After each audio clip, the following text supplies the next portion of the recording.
हमारा सौभाग्य है कि प्रधानमंत्री जी का आगमन हमारे ग्वालियर के केवल नहीं लेकिन प्रदेश के केवल नहीं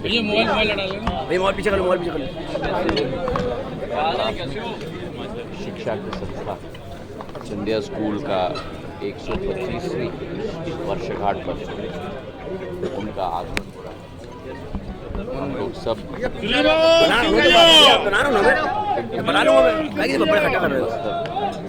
व्यस्तता में श्रीमान सिंधिया जिंदाबाद जिंदाबाद जिंदाबाद श्रीमान सिंधिया जिंदाबाद जिंदाबाद जिंदाबाद श्रीमान सिंधिया जिंदाबाद श्रीमान सिंधिया जिंदाबाद लेकिन पूर्ण ग्वालियर अरे मोबाइल उनके स्वागत और एक बहुत महत्वपूर्ण समय सिंधिया स्कूल के इतिहास में भी है।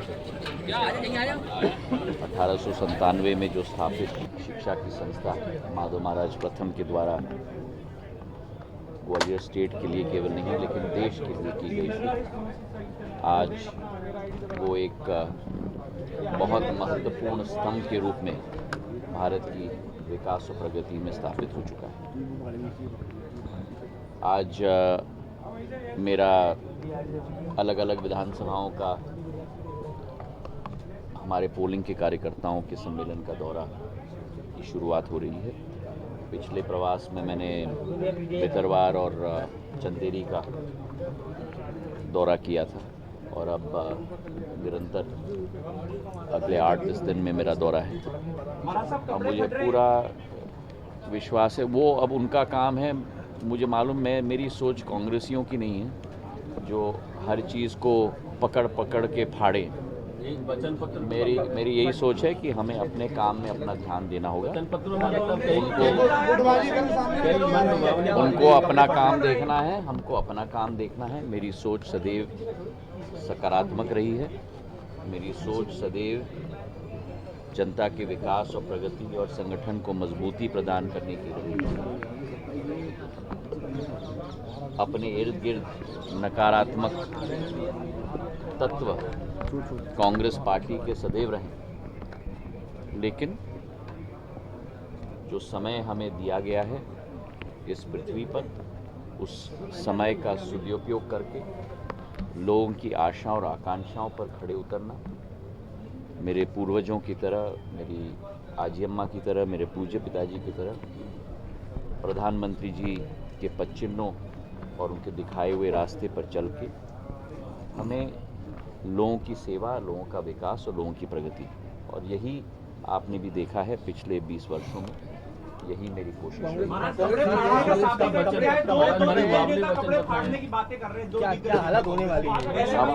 अब आप समझो कि अगर, और ये मैं कोई टीका टिप्पणी के रूप में नहीं, लेकिन अगर दो लोगों के बीच में ही, दिग्गज नेताओं के बीच में इस स्थिति पर चर्चा हो रही है, तो अगर, और मुझे विश्वास है प्रदेश की जनता ये होने नहीं देगी, लेकिन अगर उनके हाथ में शासन आएगी तो जनता का क्या हाल होगा? अगर उन दोनों के बीच में ये हाल है तो जनता का क्या हाल होने वाला है? जनता के लिए 101 वचन दे दिए। और जहाँ तक वचनों की बात है, वो तो एक इतनी गहरी खाई है कांग्रेस की और इन दोनों की, कि वचन की लिस्ट तो बड़ी लंबी होती है पर पूरी एक भी नहीं होती। मैनिफेस्टो बनाना, उसमें अनेक तरीके के मिश्रण, अनेक तरीके के लुभानवी मुद्दों को डालना, ये बहुत आसान है। लेकिन 15 महीनों में जो इन्होंने मध्य प्रदेश का पूरी तरह से चौपट स्थिति कर दी थी, मैं तो मानता हूं कि प्रदेश की जनता इन दोनों को कभी माफ नहीं करेगी और कांग्रेस पार्टी को माफ नहीं करेगी। महाराज, ग्वालियर दक्षिण से आप चुनाव लड़े, इसको लेकर मैं भारतीय जनता पार्टी का मैं सामान्य कार्यकर्ता हूँ। ये भारतीय जनता पार्टी की फौज है जो भारतीय जनता पार्टी की संगठन तय करती है वो हर कार्यकर्ता को उसके आधार पर कार्य करना है।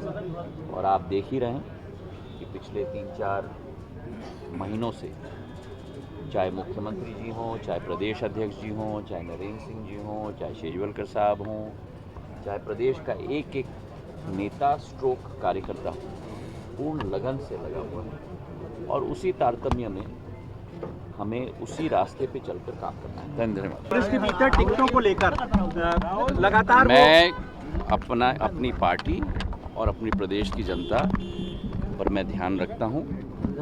अपनी पार्टी की सेवा, प्रदेश की जनता की सेवा, ये मेरी प्राथमिकता है। कांग्रेस में जो हो रहा है वो उन्हें सलामत है। बीजेपी की